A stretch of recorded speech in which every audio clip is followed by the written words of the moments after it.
어려움이라는 것이 없을 수는 없습니다. 피하지 못할 그런 어려움이라고 한다고 하면은 그저 우리가 여러 가지 어려움을 만났을 때에 낙심과 또 원망이나 좌절 가운데에 또 염려나 두려움 가운데만 있어서는 안 될 줄 압니다. 오히려 그런 어려움을 잘 대처해 나갈 수 있는 그런 능력이 있는 지혜가 더욱 필요할 것입니다. 우리에게 닥친 여러 가지 이 어려움을 잘 이해한다는 이것이 바로 우리의 어려움을 잘 대처할 수 있는 그런 방법이 되어질 수가 있습니다. 그래서 이 시간에 우리가 환난에 대한 어려움에 대한 바른 이해를 하나님 말씀을 통해서 한번 가져보고자 합니다. 그래서 작금에 당한 지금 우리나라의 이런 재앙들, 어려움들, 이런 것들을 우리가 잘 대처할 수 있는 그런 지혜를 오늘 이 말씀을 통해서 우리가 가져보길 바랍니다. 우리가 어려움이 어떤 것인가 하는 것에 대한 바른 이해를 가지기 위해서는 환난의 종류를 잘 알아야 됩니다. 성경을 통해서 보면 환난에는 두 종류가 있음을 알 수 있습니다. 첫째가 무엇인가 하면 주님께서 주신 환난, 주님 때문에 당하는 환난입니다. 다시 말씀드리면 하나님 뜻대로 살다가 주님 이름 때문에, 주님 복음 때문에 당하는 어려움들, 이런 환난이라 하는 겁니다. 이런 환난은 주님이 우리를 시험하시기 위해서 주신 환난입니다. 이래도 나를 믿느냐, 이래도 하나님의 말씀을 지킬래 하시면서 우리를 시험하기 위해서 주신 그런 어려움들입니다. 이런 어려움은 반드시 주님이 우리를 지켜주신 그러한 약속이 있습니다.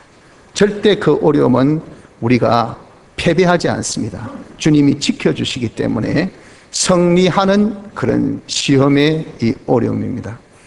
이런 어려움을 두고 우리는 그리스도의 고난에 참여하는 어려움이라 하여서 이 어려움을 복된 어려움, 환난이라 그렇게 칭할 수가 있는 것입니다. 그래서 우리는 이런 어려움을 만나면 그저 인내하면 승리합니다. 두려워하지 말고, 어렵다고 힘들어하지 말고, 어렵다고 우리가 참 염려하지 말고 그저 주님이 나와 함께 하시니 주님이 지켜주신다, 주님이 지켜주신다, 주님이 승리하신 같이 반드시 우리가 승리한다 하는 것을 믿는 믿음을 가지고 하나님의 뜻대로 계속 순종하는 요 인내만 하면 승리할 수 있는 것이 무엇이냐? 주님 때문에 당하는 환난이라는 겁니다.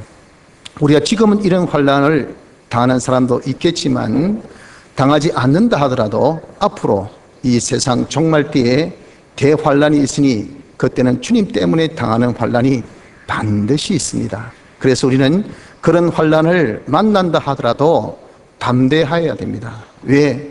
절대 이 세상의 환난이 우리를 해치 못해. 그러니까 고난에 대한 두려움도 버리고 사망에 대한 두려움도 버리고 망할 것에 대한 두려움도 버리고 우리는 담대하게 주님이 지켜주신 것을 믿고 그대로만 어떤 어려움이 있어도, 어떤 환난과 어떤 고난과 어떤 고초와 어떤 그런 핍박이 있어도 담대하게 말씀대로 하나님의 뜻대로 순종하면 승리하는 이런 어려움이 앞으로 우리에게 닥칠 것입니다. 그래서 이 세상이 다 풀로 소멸되는 것은 최후 승리가 바로 기독교인 성도에게 있다 하는 것을 말씀하고, 우리가 이제는 하늘나라 가는 것은 그 승리의 창가, 세상을 이긴 자들이 다 하늘나라에 들어간다 그랬거든요. 그러니 우리가 이 세상을 주님의 은혜로 다 통과된 자, 이 승리한 자입니다. 이 자가 하늘나라 가게 되는 그때가 됩니다.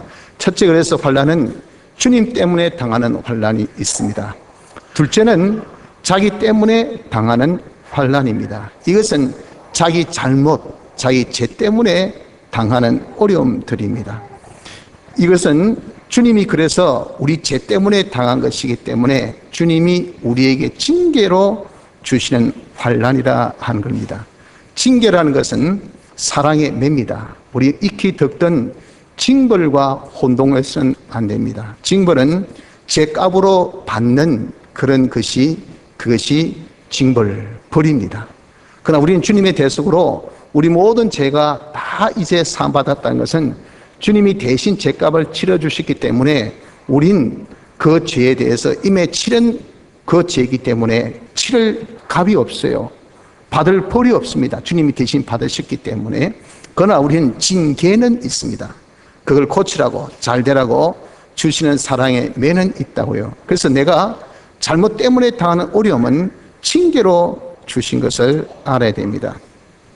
이러한 징계는 절대 시간이 해결치 못하고 세상의 도움이 해결을 주지 못합니다.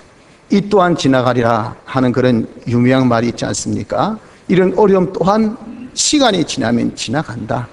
이 또한 또 지나갈 것이다. 이때까지 역사 이래로 많은 어려움들이 있었지만 그 또한 지나갔다. 이 또한 지나가리라. 그렇게 여러분들 우리는 주님께서 주신 징계를 그렇게 착각해서는 안 됩니다. 이 또한 지나지 않습니다. 우리에게 주신 그 징계는 절대 시간이 해결해 주지 않습니다. 세상에 사람의 도움이 있으면 이런저런 방법으로 해결하면 되리라 하는 그런 생각도 가져서는 절대 안 됩니다. 이 징계는 죄를 회개치 않고는 지나가지 않는 환난입니다. 내가 잘못해서 온 어려움이란 것은 절대 회개라는 이 순서 없이는 그게 없어지지 않아요. 회개를 통해서만 그것이 지나갑니다. 만약에 회개치 아니하면 지금의 어려움은 세 발의 피입니다. 빙산의 일가입니다.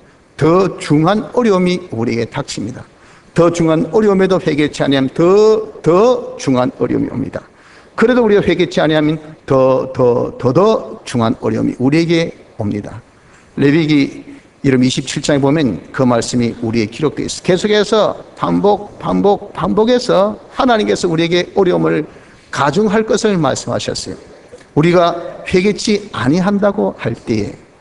그래서 이 어려움은 반드시 회개를 통해서 없어지는 어려움인 것을 우리가 알아야 된다는 겁니다. 그래서 여러분 우리가는 이 어려움은 회개만 하면 즉시 물러가는 그런 환난이기 때문에 이런 어려움 만났을 때는 그 어려움을 경시 여기지 말고 그냥 시간이 지나면 해결되겠지. 뭐 다 있는 건데 라고 그렇게 여기는 것은 경시 여기는 겁니다. 그렇게 경시 여기지 말고 환난으로 또 낙심도 하지 마세요.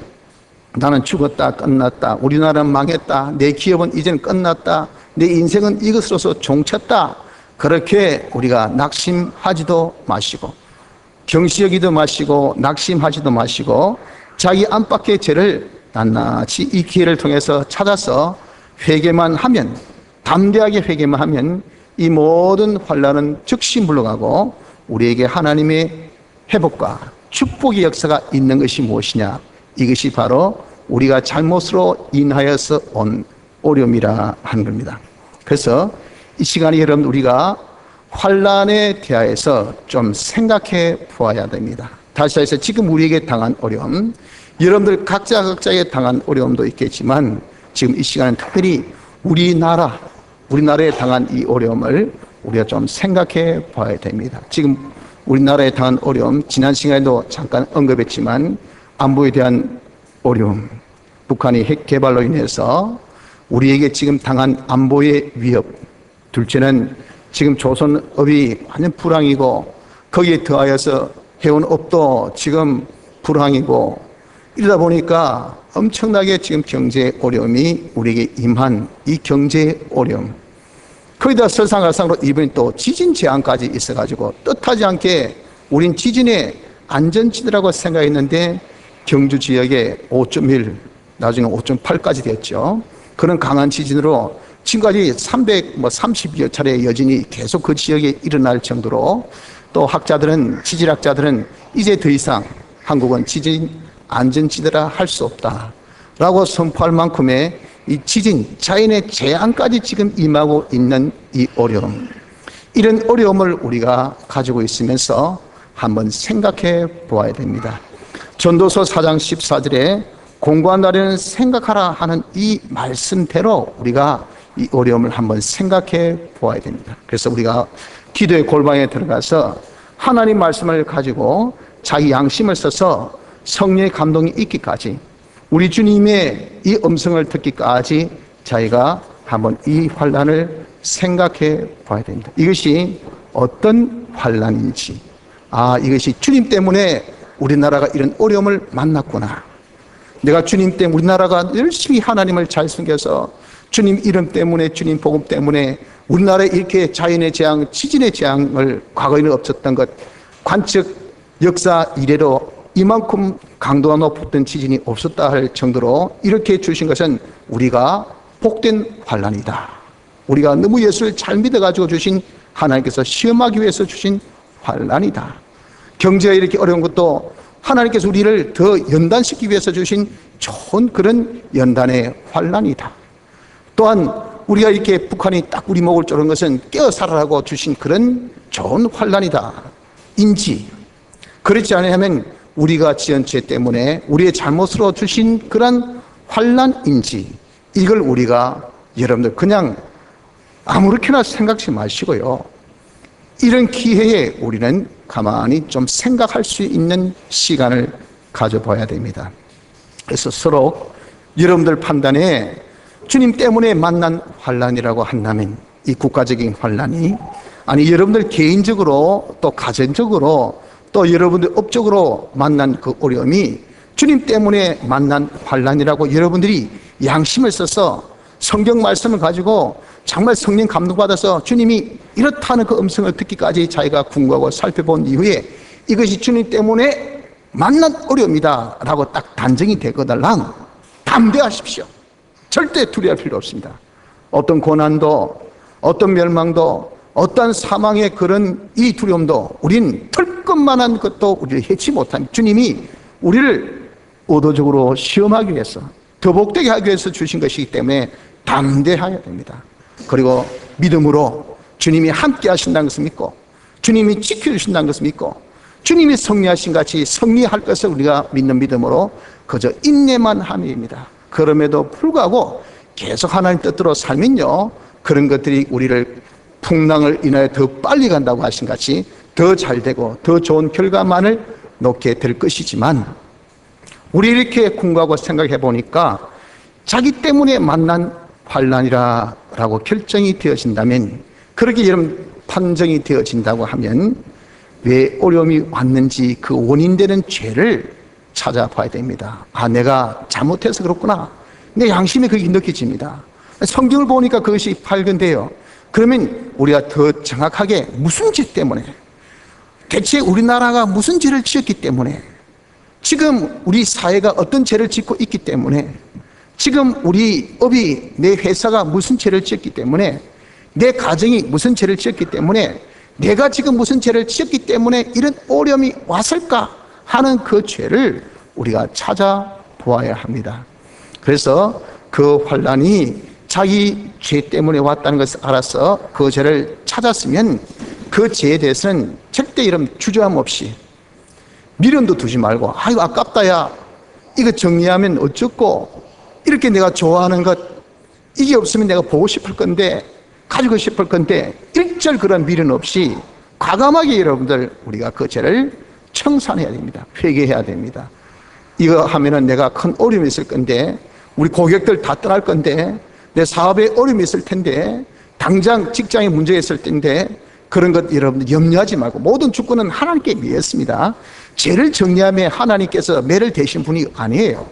죄를 정리하면 하나님 복을 주시지, 죄를 정리하는데 여러분들 당장은 집가에 가서 내가 지금 드릴로 구멍 뚫어보세요. 아프지만 조금 있으면 그 아픔이 싹 가시집니다. 가서 환부를 칼로 토려내보세요. 아프잖아요. 그러나 그 환부가 여러분들 이제는 토려냈기 때문에 나중에 그 고통이 없어요. 두려워하지 말라. 그만 당장의 일시의 그런 어려움을, 힘듦을, 그걸 자기 어려움으로 힘듦을 생각할 필요 없습니다. 미련도 가지 말고, 주저함도 하지 말고, 두려워하지 말고, 찾은 그 죄를 회개하고 다시는 그 죄를 짓지 않는 그런 자가 되면 됩니다. 그래서 우리는 어떤 환난이든지 간에 육감적으로 대하지 마십시오. 감정적으로, 즉흥적으로 어렵다, 그러니 두려워하고 나 왜 이렇게 힘들까 낙심하고 끝났다 좌절하고, 이 육감적인 겁니다. 그런 우리는 아니에요. 우린 빛 가운데 있는 자 아닙니까? 그러니까 그 어려움을 우리는 빛으로 끌고 와가지고 하나님 말씀 조명 속에서 그것을 낱낱이 해봐야 돼. 자, 보자. 이 어려움이 어떤 종류의 어려움인가 하는 것을 우리가 다 해보여서 이것이 정말 주님 때문에 당한 어려움은 오케이, 참으면 되고요. 이것이 자기 때문에 잘못된 그런 어려움이라 한다면 회개만 하면 된단 말이에요. 둘 다 해법이 있잖아요, 해법이. 그러니까 우리 그것을 정확하게 그 원인이 무엇인 것을 발견해서 판단해서 그대로 우리가 해법을 가지고 대처하면 어떤 어려움도 극복하지 못할 우리가 아닌 것을 믿으시길 바랍니다. 자, 그러면 지금 우리나라에 당한 어려움은 어떤 어려움이라고 여러분들은 생각하십니까? 여러분의 생각과 저 생각이 일치될지는 모르지만 저는 이 어려움은 주님이 주시는 그런 징계로 봅니다. 다시 얘기해서 우리나라에, 우리 사회에 또 기독교인들이 가지고 있는 죄 때문에 주신 그런 징계로 저는 봅니다. 이유가 무엇인가? 저 나름대로 이유는 첫째, 한국 교회가 너무 속화되어 있습니다. 성경을 무시합니다. 성경을 하나님의 말씀으로 인정하지 않는 이 시대입니다. 이 교회입니다. 그리고 너무 인본주의예요.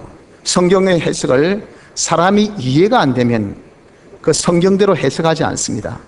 사람이 이해할 수 있는 그 수준으로 그것을 해석시킵니다. 그래서 하나님의 절대 주권, 또 하나님의 선택, 이건 여러분들 우리 교단은 자유롭게 말하지만 밖에 나와보세요. 선택을 주장하면 맞아 죽습니다. 무슨 그런 엉뚱한 소리 하느냐. 하나님께서 택하시고 버리시고 우리 먹고 우리 아무런 그런 이 선택의 권리가 없네. 이런 무자비한 하나님이 어디 있노? 그런 교리, 아직까지도 그런 교리를 주장하는 교단이 있나, 교회가 있나 하고 아마 이런 밖에 나가서 한번 선택을 이야기해 보세요. 맞아 죽습니다. 왜 그렇습니까? 인간의 논리로, 인간의 합리적인 이해로는 절대 거기 이해가 안 되는 그러한 교리이기 때문에 그래요. 그렇기 때문에 과거에 그렇게 선택을 주장하는 교파들도 그것을 설설설설 이제는 약하게 강하지 않게 그것을 물타기 시작해요. 이런 것들이 뭐냐면 인본, 모든 하나님의 말씀을 인본적으로 해석을 하려고 한다고요. 사람이 이해할 수 있는 사람의 눈높이에 맞추려고 그렇게 노력하는 이 운동이 지금 우리나라 교회에 얼마나 힘있게 나타나고 있는지 몰라요. 그러다 보니까 교회가 금권주의입니다. 돈을 중시이고 권력을 중시이고 물량주의, 사람 수만 많으면 최고고 이렇게 되어져 나가는 것을 볼 때 하나님이 적어도 기뻐하는 교회가 지금 되어 있지 못하다. 적어도 우리가 20년 전, 30년 전의 교회만 우리가 보더라도 적어도 이런 교회는 아닙니다. 당시 여러분 우리가 1960년도에 되면요, 그때에 뭐 신신학이든 그 다음에 좀 보수든 간에 다 주일을 지켰어요. 이는 기장도요, 기독교 장로는 신신학인데 거기도 다 주일을 잘 지켰습니다. 그리고 뭐 이 장로계니, 그 다음에 침례인이, 그 다음에 또 뭐 감리인이 어떤 교파든 간에 주일을 잘 지켰지만 요즘 주일 성수에 대해서 이런 그렇게 중시적입니까? 중시적이지 않습니다. 일주일 주일에 한 번 그냥 교회 한 번 넣으면 그거로서 다 해요, 다. 이렇게 된 것이 교회가 그만큼 속화된 그런 증거요. 둘째는 가정이 너무 붕괴됐습니다. 이혼이 너무도 이런 급증해서 결손 가정이 얼마나 많은지 모릅니다. 요즘 심지어 황혼 이혼도 급증해서 말이죠. 이제 늙은 막에 이혼하면 뭐합니까? 그냥 이혼한다 그래요. 그 늙은 남은 인생 내가 좀 즐기보자. 허리 고부란진 그런 할머니 할아버지가 즐기본들 얼마나 많이 즐겼습니까? 자기도 놓은 그 자식들 손주들 보기 부끄럽지도 않습니까?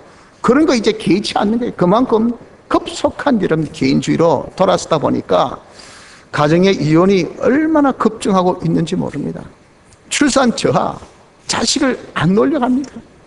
그러니 여러분 지금 우리의 노동력이 갈수록 자꾸자꾸 줄어지고, 그리고 지금 사회가 자꾸 노년화가 되어져 가고, 이게 여러분들 정말 생산성이 없어지다 보니까 장래에 정말 불투명한 그런 걱정이, 우리나라는 무슨 자본이 많습니까? 그렇지 않으면 어떤 그런 뭐 지하 자원이 많습니까? 그런 것도 없죠. 이때까지 우리의 자랑은 노동력이었죠. 노동력. 멋진 노동력, 뛰어난 두뇌, 그리고 굉장히 세심한 그런 손놀림, 이런 노동력을 우리가 자랑했는데 지금은 그걸 일할 사람이 없잖아요. 왜? 자식을 안 놓으니까. 급정하게 여러분들이 이렇게 출산 저하된 이것, 그리고 또한 결혼을 이제 회피합니다. 그래서 30대, 40대, 요즘 결혼의 연령이 자꾸 늦어지는 것은 결혼을 대해서 긍정적인 생각 안 해요. 그래서 마치 못해서 이제 한 번씩 하는 이런 사회가 되어져 나갔다는 이것이, 여러분들 이것이 뭡니까? 가정의 붕괴인데, 이건요 절대 성경적인 가정의 모습은 아닙니다. 또한 사회적 도덕과 윤리를 한번 생각해 보십시오. 책임감이 얼마나 여러분들 상실되어 있습니까? 서로 책임지려고 하지 않습니다. 뭐 내 하나 빠지고, 내 하나 몸 보신하고, 뭐 내 하나 안 한다고 해서 누가 안 하겠나? 이런 너무도 여러분 누구 하나 책임을 지려고 하는, 책임에 대해서 정말 성실하게 이행하려고 하는, 내가 위치는 이 정도니까 내게 주어진 그런 책임, 내 의무를 다하겠다는 이런 것들이 여러분들 얼마나 상실된 사회인지 모릅니다.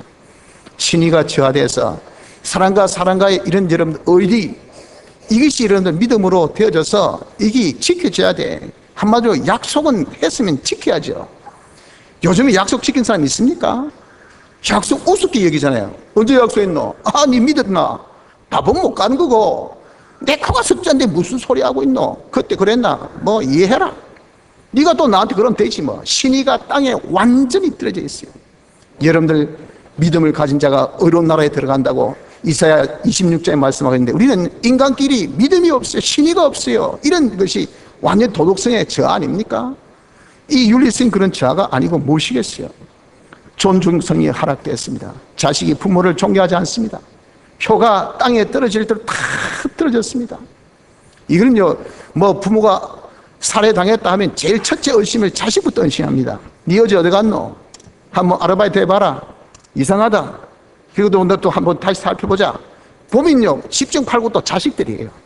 자식들이 다 부모를 죽이고, 이런 엄청난 지금 이 시대에 우리가 살고 있잖아요. 또 제자가 선생을 때리고, 이게 여러분 요즘 이슈가 끌도 안 됩니다. 그거 하나의 우스갯거리밖에 안 되는 거예요. 맞은 선생만 창피하지. 그러니 교단을 떠나고자 합니다. 야, 내가 이 돈 밖에 나가서 못 벌어먹게 살겠나? 이런 창피, 이런 굴욕감을 당하면서 내가 남은 인생 살아야 되겠나? 하고 교편을 안 잡으려고 해요. 떠나려고 해요. 서로 상대방에 대한 존중감이 없습니다. 존중감. 어른에 대한 존중이 없습니다. 조그만 아이도 말이죠. 어른이 야 그러지 말하면 삿단지라고 욕합니다. 그러다 옆에서 누가 말립니까? 아무도 안 말립니다. 이건 목소리 크고 힘있고 그냥 그런 사람이 최고의 최고. 그러니 아이들이 어른을 무시하고 젊은이들이 노인을 무시하고, 차 타고 가다가 여러분 무슨 조금 연세되신 분이 뭐 조금 앞에서 걸려 버렸어요. 지나면서 사태지라고 욕하고 그러지 않습니까? 집에 들어가서 앉아 있으라. 와 밖에 나갔노? 이렇게 여러분들 사회가 아주 존중성이 없습니다. 이런 사회가 되어 있지. 그리고 질서가 파괴돼서 여러분 사회적인 질서가 있습니까? 상하의 질서가 있습니까? 이건 여러분들 정말 앞뒤가 없고 아래가 없고 그냥 막 엉망진창인 사회가 되어 있잖아요. 그냥 마구잡이로 그냥 대통령 욕하기를 우습게 욕하고 말이죠. 뭐 권리 있는 사람 욕하기를 우습게 욕하고 뭐 아무런 니 뭔데 하고 뭐 공권력을 우습게 여기고, 이것이 질서가 없다는 질서가 없는 그런 사회가 되어져 나가지. 이기심이 얼마나 이런 상승되겠습니까? 가면 곳마다 무슨 반대 뭐 세우면 안 되고 뭐 세우면 안 되고 전시의 반대라. 그럼 대체 이런 공장 어디에 세우고, 대체 이런 군대는 어디에 세우고, 대체 그런 방어할 수 있는 무기는 어디에 세우고, 축사는 어디에 세우고, 축사 세운다고 반대, 공장 세운다고 반대. 그럼 대체 뭘 먹고 살라 그 말이에요. 내 집은 안 되지만 저 집에 가서 살아 그 말. 저 집에 가서 저 사람 사람이 아닙니까? 극도의 이기심 속에서 살고 보니까 여러분들이 대체 공존할 수 있습니까? 이래가지고 이런 우리가 사회가 되어 있는 것을 보면 도덕심, 우리의 윤리성이 얼마나 땅에 떨어져 있는가 하는 것을 우리가 볼 수 있습니다. 무엇보다 하나님을 두려워하는 이 사회가 되어 있지 않습니다. 요즘 아무리 여러분들 자유가 보장된 그런 나라여 사회라고 해도 적어도 외국에는요, 기독교 문화가 있는 데는 하나님을 한 함부로 욕하지 않습니다. 또 남의 종교도 함부로 욕하지 않습니다. 우리는 SNS를 통해서 기독교를 얼마나 욕합니까? 그럼 우리는 그에 대해서 당연시 그래 우리가 잘못이 있기 때문에 뭐 받아들이지 하고 그냥 받고 있지만 그러나 그렇게 함부로 욕하는 거 아닙니다. 심지어 예수님을 욕하고 예수님에 대해서 별희한 소리하고 하나님에 대해서 비하하는 그런 글을 올리고 간이 부어도 이렇게 간이 부을 수가 없어요. 하나님을 무시해도 이렇게 무시할 사이가 될 수가 없다고 말이에요. 하나님이 돌아가셨습니까? 하나님이 죽으셨어요. 이렇게 이 사회가 지금 우리가 역사적으로 이렇게까지 여러분들 하나님 무시하고 하나님 경시하고 하나님 욕하고 하는 그 사회가 이때까지 없었어요. 요즘이 극으로 치닫고 있습니다. 극으로. 그래도 어느 누구도 제재하지 않고 그다음에 정권도 요즘 교회하기를 아주 우습게 합니다. 옛날에 그렇게 함부로 건드지 못했던 교회, 물론 그랬다가 다 좋은 것은 아닙니다. 그러나 그 뒤에 하나님 계시고 그렇기 때문에 아주 종교에 대해서는 굉장히 조심했어요. 요즘은요 뭐 교회하기를 기독교하기를 우습게 얘기합니다. 야 앉아라 서라 온나 가라 마라 비비보자 창고해보자 네 쑥 도둑놈들이네. 그러기를 물론 우리의 잘못이 있어서 그렇다는 사실입니다. 하지만 함부로 그렇게 대해서는 안 되는 거예요. 그런데 이 정권이 여러분 이 사회가 이 나라가 너무 기독교 알기를 우습게 여기고 하나님 알기를 아주 우습게 여깁니다. 그래서 저는 감히 진단합니다. 지금의 이 재앙은요 하나님께서 주신 재앙입니다. 징계라고 저는 봅니다. 그래서 이러한 재앙 그저 우리가 경시역에서는 절대 아니 될 줄로 압니다. 오늘 본문 보십시오. 누가복음 13장 1절로 5절까지 보면은 여기 갈릴리 사람들의 피를 하나님 앞에 제물 드리는데 피를 섞었으니까 얼마나 여러분들 정말 기막힌 그런 일입니까? 다시 얼마나 그들이 하나님 앞에 죄를 지었으면 하나님 앞에 제물 드린 이 제물에 이런 더러움이 있게끔까지 그런 저주를 받았을까요? 하는 것에 대해서 아이고 저놈들 지독하게 죄지어서 재수 없어가지고 저렇게 됐구나 그런 소리 하지 말라고 말이에요. 또 보니까 신뢰하면서 망대가 무너져 죽은 18사람 이 재앙 아닙니까? 얼마나 재수가 없었으면 지나가다가 탑이 무너져서 그냥 한 대 맞고 죽었단 말이에요. 그래 하는 말이 얼마나 죄를 지었으면 저렇게 천벌 받았을까 그 말이에요. 그런 소리 하지 말라 그랬습니다. 그 사람들이 너보다 더 죄가 많아가지고 그런 하나님의 벌을 받은 것이 아니란 거예요. 우리 또한 회개치 않으면 그와 똑같은 그런 하나님의 징계가 있다는 것을 말씀하고 있는 겁니다. 그래서 여러분들 우리가 지금 당한 이런 자연의 재앙 지진 경주 저 사람들 진짜 재수없네. 한진 해운 답을 깔아봤다. 뭐 좀 잘 나갈 때 좀 잘하지. 뭐 북한 뭐 핵 개발했나? 잘했네. 이렇게 여러분 우리가 경시 여길 그런 사항들만은 아니라 그 말이에요. 우리가 이런 재앙을 보면서 회개치 아니하면 우리에게 더 큰 재앙이 온다는 것을 여러분 알아야 됩니다. 이런 어려움을 세상의 이런저런 방법으로 또 도움으로 해결을 하려고 하지 마십시오. 죄 때문에 온 재앙인 것을 우리가 다 인정하고 다른 사람의 죄는 우리가 놔두고 뭐 남에 대해서 우리가 간섭할 필요 있습니까? 다른 사람의 죄는 놔두고 자기 죄, 자기의 이 잘못된 죄, 그 죄를 우리가 찾아야 됩니다. 그래서 내가 과연 무슨 죄를 지었기 때문에 무엇이 내가 부족하기 때문에 이러한 죄가 있나 하는 것을 우리가 찾아서 우리 자신이 정말 과감하게 죄를 회개하는 이 회개에 힘쓰는 그런 은혜가 있어야 합니다. 그래서 우리가 이런 재앙 중에도 우리가 회개치 아니하면 하나님께서 우리에게 주실 것은 더 중한 징벌밖에 없습니다. 그래서 이사야 1장 20절에 보면 너희가 거절하여 배반하면 칼에 삼키리라 여호와의 입에 말씀이니라 그러셨죠. 우리가 이렇게 하나님이 회개하라고 주신 이런 것을 우리가 회개치 아니하면요 하나님의 진노의 칼에 우리가 삼킬 것밖에 없습니다.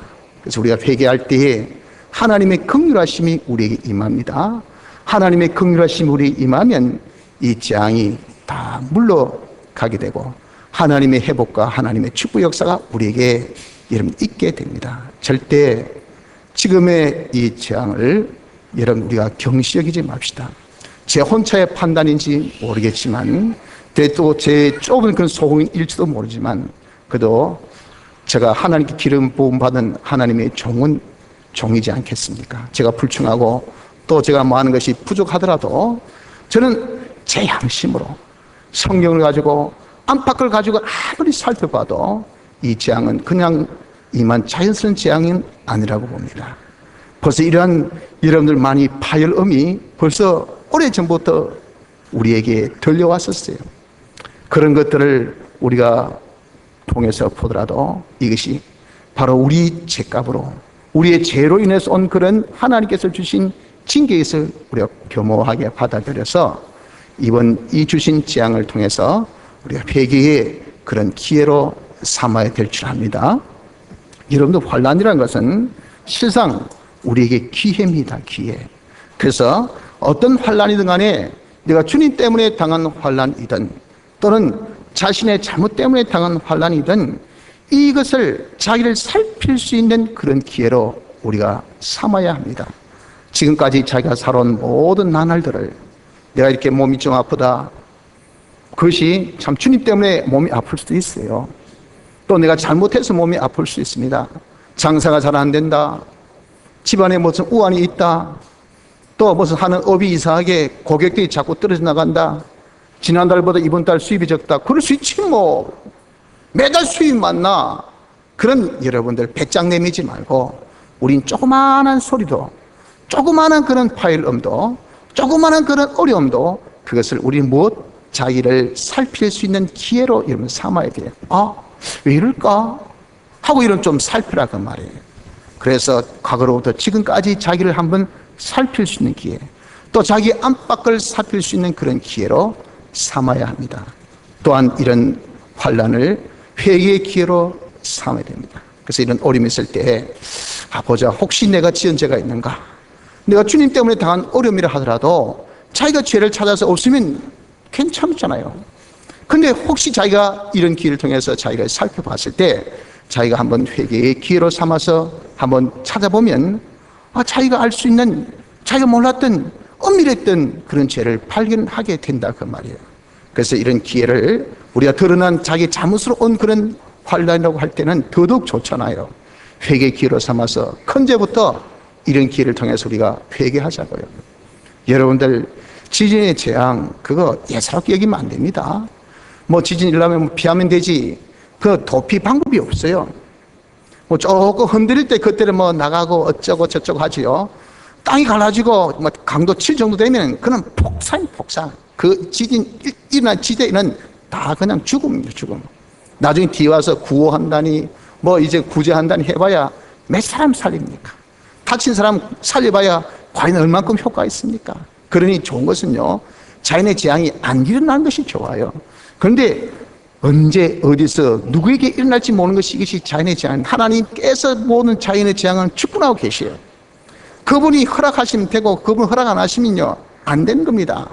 그러니 우리가 하나님 앞에 노를 다 우리가 회개해서 이런 재앙이 안 일어나는 것이 좋지, 이 재앙이, 이런 지진의 재앙이 우리나라에 일어나면 그 좋습니까? 우리는 내진 설교도 안 된 지금 이 상황이에요.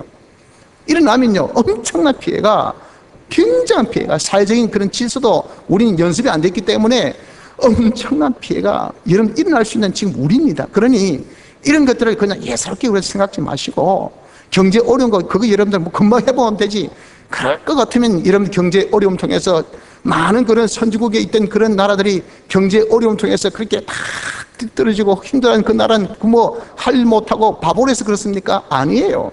우리도 이런 기회가 여러분 완전히 후진국으로, 완전히 경제적으로 여러분들 그냥 해석할 수 없는 나라로 얼마든지 전락할 수 있는 그런 때가 될 수도 있는 겁니다. 1960년대에 필리핀은 우리보다 훨씬 잘 살았어요. 지금 필리핀 보세요. 얼마나 못 삽니까? 욕하지 마세요. 우습게 얘기하지 마십시오. 우리도 그렇게 될 수 있습니다. 그런 것들을, 이런 조그마한 그런 경제의 이런 재앙을 보면서 우리가 느껴야 돼요. 와, 이거 지금 수습하지 않고 지금 우리가 이게 잘하지 않으면 안 되겠구나. 이렇게 돼야 된단 말이에요. 북한의 핵도 마찬가지 아닙니까? 제가 쏘겠나? 바보 아닌 이상 쏘지 않지. 핵이 얼마나 무서운데. 그러나 저 사람 정신 나간 사람 있잖아요. 누리면 끝나는 겁니다. 누리면. 그런 사람을 위에 지금 두고 있다고요. 다들 지금 겁을 먹고 굶고 하는데 우리는 막 동족이 그렇게 우리가 경시 여길 그런 때가 아니라고. 이것을 회개의 기회로 삼아서 여러분들이 이것은 죄로 인해서 온 것이 아니라고 할지라도, 저는 죄로 인해서 왔다고 보지만 자기를 회개의 기회로 우리가 같이 삼는 것은 이것은 지혜롭다 그 말이에요. 여러분들 봐서 자기 안팎에 무슨 죄가 있나, 큰 죄부터 작은 죄 이리까지, 엄밀한 죄 이리까지 회개할 수 있는 기회로 삼기를 바랍니다. 그리고 또 이러한 환난을 하나님께 더 가까이 하는 기회로 삼으십시오. 하나님은 양을 이리 가운데 보는 것 같다고 말씀하신 같이, 양을 이리 가운데 보는 것은 이 양이 목자를 더 의지하라고 한 그 말이에요. 우리에게 이렇게 이리 같은 환난 주신 것은 목자 되신 주님을 더 의지하라고, 더 가까이 하라고 주신 것입니다. 그래서 주를 멀리한 자는 망하고 주님을 가까이 함이 복이라고 시편 73편은 말씀하고 있지 않습니까? 그래서 이런 기회가 하나님께 더 가까이 하라는 그런 기회인 것을 알아서 우리 여러분들 정말 마치 폭탄이 퍽 떨어지면 어떻게 합니까? 참호수로 팍 뛰어들잖아요. 엄지로 팍 뛰어들잖아요. 피난처로 지금 여러분께서 어렸습니다 했더니